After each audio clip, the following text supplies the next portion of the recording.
Hey, so I'm just going to do my presentation today on the Lyons article. It's called Judges as Therapists and Therapists as Judges: The Collision of Judicial and Therapeutic Roles in Drug Treatment Courts. So I'm just going to start off by giving a summary, and then I'll give some very basic, simple comprehension, multiple choice questions. And then hopefully a lot of the learning would have been done through the discussion questions, which we won't be able to do, unfortunately.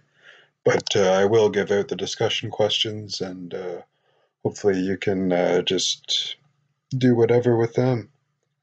So I'll start off with the summary. So drug treatment courts in Canada were introduced in 1998 based off of the American drug court model. US-based drug treatment courts require offenders to abstain from drugs completely. Some Canadian courts allow for drug use under harm reduction practices.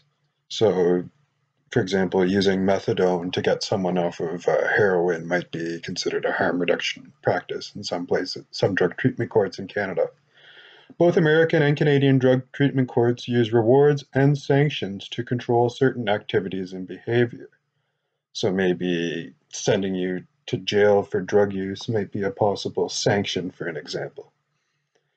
In Canada, there are some studies that suggest that women are less successful in drug treatment court than men. However, there are questions regarding the legitimacy of this claim. Other studies, including ones that study the American drug treatment court model, are inconclusive or much less conclusive. Some studies even suggest that women are more successful than men in drug treatment court.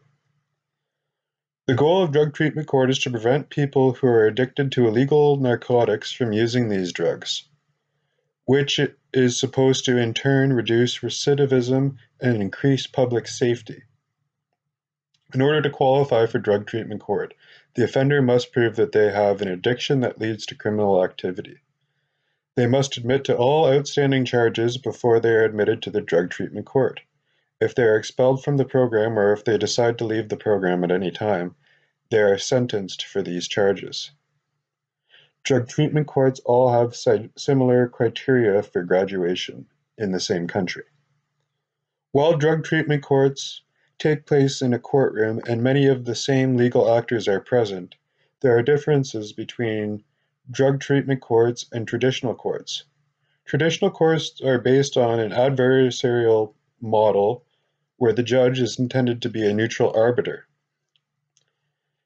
Drug treatment courts, however, are based on the non-adversarial model.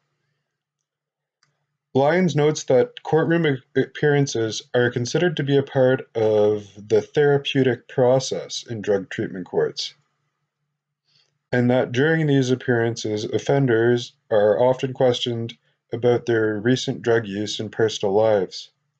So an example is they might ask an offender if he or she has engaged in drug or alcohol abuse since they last heard from or seen or saw him or her.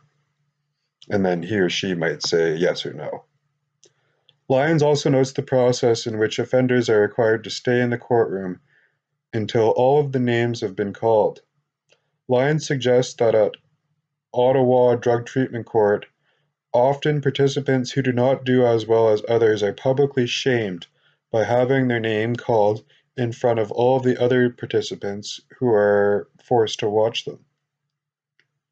In drug treatment courts, judges act as team leaders rather than as neutral arbiters.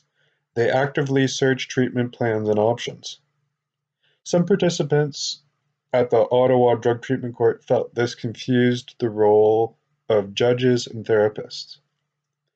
Judges are still held to the bounds of the law, however, and still might need to act as a judge and sentence an offender. This can further confuse the role of the judge and therapist for people who are in drug treatment courts. At Ottawa Drug Treatment Court, 80% of the total participants were men during this study. Lyons suggests that some women at Ottawa Drug Treatment Court resist therapeutic intervention. Lyons also suggests that this resistance may relate to how women feel they received harsher sentences because of their gender. This suggests to Lyons that gendered power relations exist at Ottawa Drug Treatment Court. Lyons notes that there is a lack of confidentiality between treatment clients and counselors. Participants are required to sign release of confidentiality agreements before entering drug treatment courts. Participants told Lyons that they were careful about what they told drug counselors, since it could be used against them. Lyons also notes research that suggests that injection drug users who trust their physicians are significantly more likely to access healthcare services. Lyons argues that power is pervasive in all treatment relationships. In addition to the expansion of drug treatment counselors' powers into the legal realm, the treatment counselors in the Ottawa Drug Treatment Court have been found to lack necessary skills and qualification.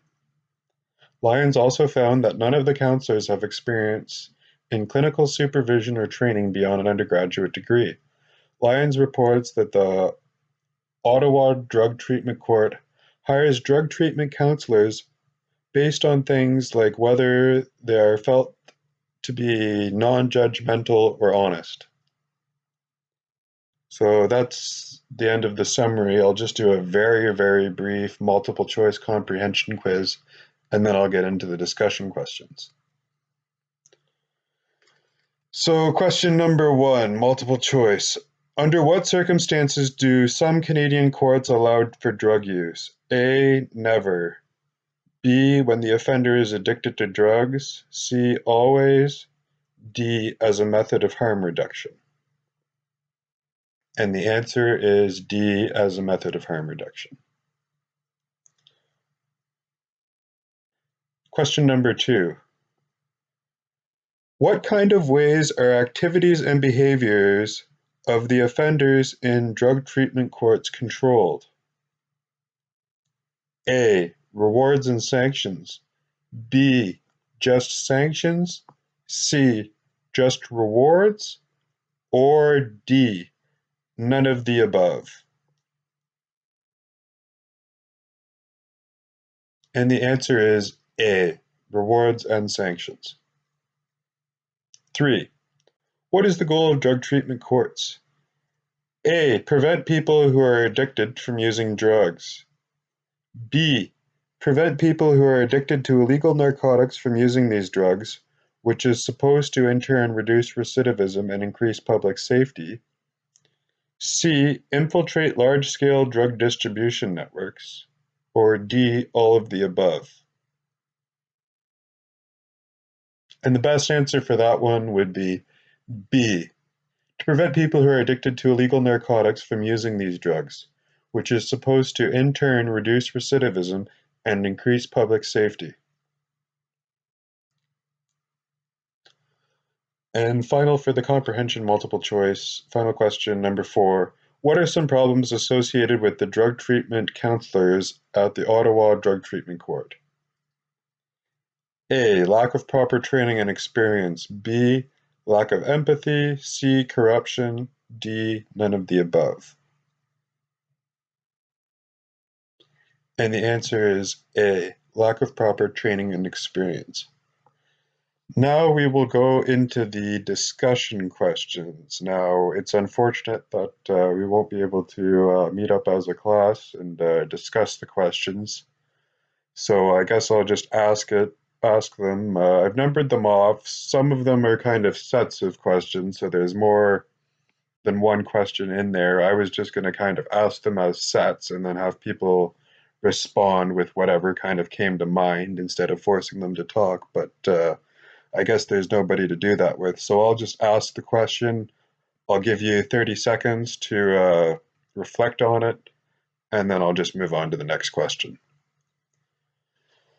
So question number 1, what are the strengths and weaknesses of requiring drug treatment court participants to abstain from drugs completely?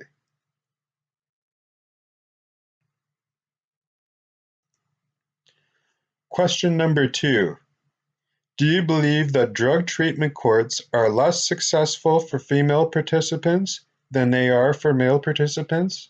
Why or why not? Do you believe that drug treatment courts discriminate against female offenders? Why or why not? Question number 3. Do you feel that it is fair that in order to qualify for drug treatment courts in Canada, you have to prove that your addiction led to criminal activity? Why so or why not? Question number 4. Is there a problem in forcing offenders in drug treatment courts to admit to all of their outstanding offenses in order to be admitted into drug treatment court? What are the strengths and weaknesses of doing this? Does making them confess their outstanding charges lead to a greater sense of responsibility among offenders? Question number 5. Why is it a good or bad idea that all drug treatment courts have similar criteria for graduating? Should geographical differences be considered for drug treatment courts within the same country?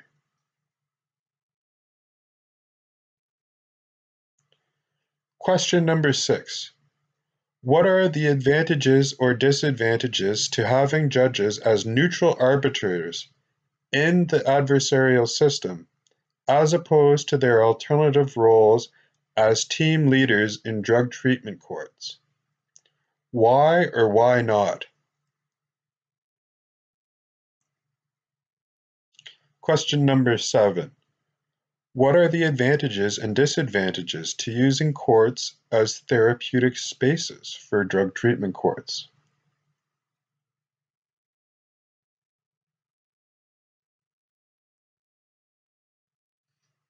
Question number 8. What are some possible problems or benefits of publicly shaming DTC participants? Could being shamed publicly lead someone into more problems down the road? And finally, question number 9. What are some problems or benefits with having a lack of confidentiality between the drug treatment court participants and the drug treatment counselors?